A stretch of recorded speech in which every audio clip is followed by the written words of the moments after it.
குடையை நீட்டுகிறாய், அதில் 1000 மழை துளி கூட்டுகிறாய். இரு நெஞ்சம் இணைந்து பேசிட உலகில் பாஷைகள் எதுவும் தேவையில்லை.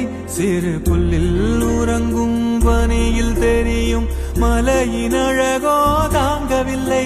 குந்தன் கைகள் பிடித்து போகும் வழி அது போதவில்லை, இன்னும் வேண்டுமடி. இந்த மண்ணில் இது போல் யாரும் இங்கே எங்கும் வாழவில்லை என்று தோன்றுதடி. ஆனந்த யாழை மீட்டுகிறாய், அடி நெஞ்சில் வண்ணம் தீட்டுகிறாய். அன்பெனும் குடையை நீட்டுகிறாய், அதில்